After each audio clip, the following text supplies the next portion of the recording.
Hello witches, Tiffany here on Bewitching.Bemused. Today's video is going to cover the topic of being cursed.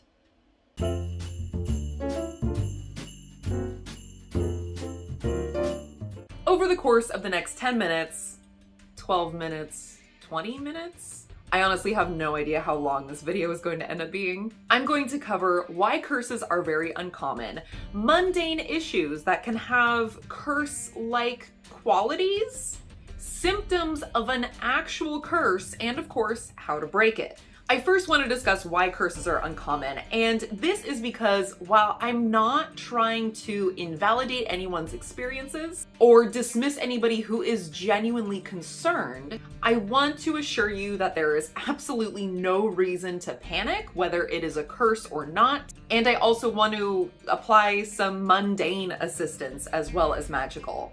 Even for witches, magic is not always the cause of everything, and it's definitely not the fix for everything, or at least it's not the only fix for everything. We need balance between the mundane and the magical, but by the end of this video, whether you are absolutely convinced you're cursed or you're on the fence about it, it never really hurts to use a curse-breaking ritual and of course to ward against curses. I'm just saying there's no need to freak out. So just calm down. Nah, I'm sure you're fine and not freaking out. I just like to put the warning out there because, you know, I mentioned in my recent video on magical protection how uncommon curses are. And I do know that in certain circles, I'm not going to name names or name specific online communities, but there is a lot of fear mongering in certain areas of the witchcraft community around curses and being cursed. There just seemed to be this odd amount of practitioners that are just like, you have to be vigilant. You could be cursed at any time. Ward and cleanse yourself and your space as basic care, basic precaution, but, you know, worry about it, stress about it, be paranoid about it at all times? No, not necessary.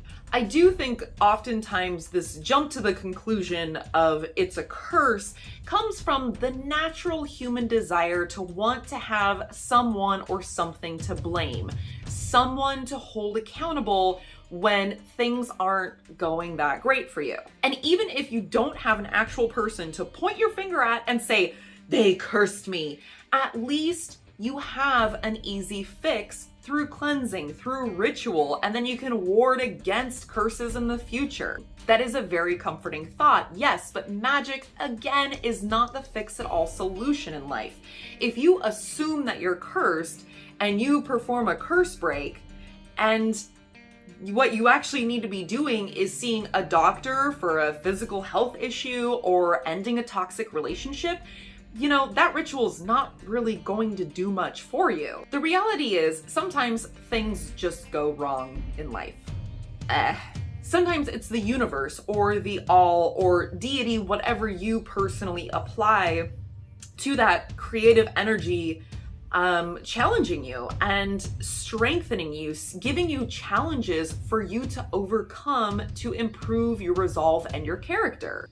Instead of a curse or it being completely outside of our control, it could also be something like you're constantly or you're just completely surrounded by negative energy, either from buildup from a lack of cleansing, or as I mentioned in my introduction to protective magic video, you possibly created it yourself, or it's just a buildup of just negative thoughts that somebody keeps sending your way. I use this analogy of a curse being hit with a bullet, whereas somebody sending negative thoughts just, you know, constantly like, ugh, every time they hear your name in conversation, they're just like, ugh, can't stand them.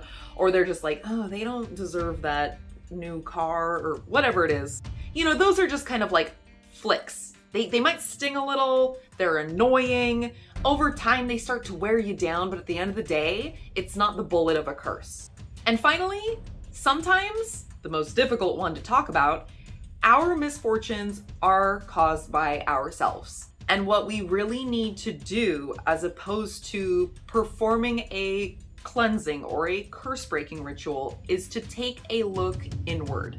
And that is where we will find the root of our problems and the resolution to our problems. And of course, I mean, this doesn't just apply to being cursed. This could apply to any number of issues cropping up in life. It is always very easy to shift the blame and point your finger outward at somebody else or something else or random chance. It's much easier to do that than it is to go, I might be at fault here. And it's okay to be at fault. You're human. We're all human. We're flawed. We do that. But are you constantly being overlooked for a promotion because your boss just decided they don't like you for no reason? Or maybe your coworker who was promoted instead of you put a binding spell on you?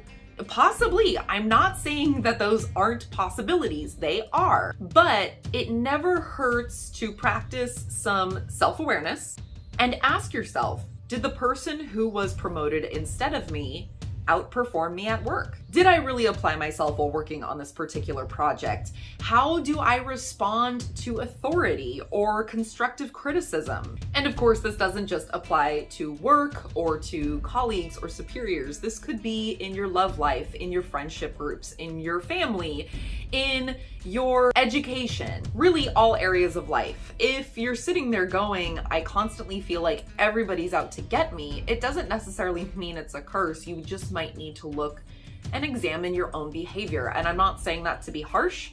I just think it's realistic. I know I've definitely been in that position where I was just young and immature. And again, I'm not calling anybody immature, but I know for myself, I was in a position where I was very young and immature, and I just felt like I'm not getting anything to go my way. And I really had to stop and take a look at how I was interacting with people and who may actually be at fault in these situations. Because I looked at all these broad areas of my life where things weren't quite going right, and I felt like so many people were against me, and I realized I was the common denominator. So it's very possible that it's not all of these people, it's just one person. And to be fair, I think we've all been there at one time or another. This is part of why I do always encourage shadow work, because it does help you take a moment to reflect on those parts of yourself that you are uncomfortable with and you may not quite like and you may feel a little ashamed about. But it's healthy to look at those things, because if you examine them, you can deconstruct them and you can overcome them. There's no point in being too harsh on yourself. You know what? I could blab on about this all day, so I'm just gonna direct you to my shadow work video. It's linked down below and up here. And it's not always the case that, oh, if you're a dishonest and not very nice person, you're going to attract dishonest and not very nice people. While that is true, it could also be that you are way too nice of a person, you have trouble saying no, you have trouble setting boundaries, and not very good people will be coming in to take advantage of you, because not very good people are attracted to people who have trouble setting boundaries and trouble saying no. Moving on, if you suspect that you might be cursed, first, look at some mundane solutions. Again, if you feel that everybody is out to get you, take a moment to reflect on your own behavior. If you are constantly bogged down by health issues, have you been to see a doctor or gotten a second opinion? Those are just two examples, but there's plenty more potential mundane solutions. And of course, as always, it never hurts to back up the magical with the mundane. So even if you finish this video, you're 100% certain you're cursed, perform a curse-breaking ritual, but then still back it up with anything mundane that might help. I'll touch on that a bit more once I get to my actual list of symptoms of a curse. I also want everybody to keep in mind, when it comes to the rarity of curses, to have been cursed, you would have had to have come into contact with a magical practitioner of some sort. They would have to be comfortable casting a curse, because not all of them are. You would have had to have gotten on their bad side, and they will have to be willing to devote the time, energy, effort, and ingredients into cursing you. I can't tell you how many times I've been like, I'm gonna curse this person. And then I thought about it, and I either decided, okay, I've cooled down, they're really not that bad, I don't know if they deserve all that, or decided, I really can't be bothered. This person is so not worth the amount of energy it would take for me to cast this. So that is another reason why it can be a little rare. Next up is a pretty concise list of symptoms of being cursed. To give credit where credit is due, much of this is pulled from the book Of Blood and Bones by Kate Froyler. If you're interested in that, I have a review listed down below in the description box. And of course, I put my own take on this list as well. Hey witches, popping in real fast just to say, if you're enjoying this video, please make sure to hit that thumbs up. It helps me out so much, you don't even know, plus it makes me feel good. And if you're looking for more of my content, make sure to subscribe. I would love to have you stick around. You're having vivid nightmares on a regular basis with no history of frequent nightmares, no recent traumatic experiences, and you haven't recently been triggered by a past traumatic experience. You have seen a doctor, gotten a second opinion, you have no pre-existing conditions that could be getting worse, haven't had any recent illnesses or injuries yet.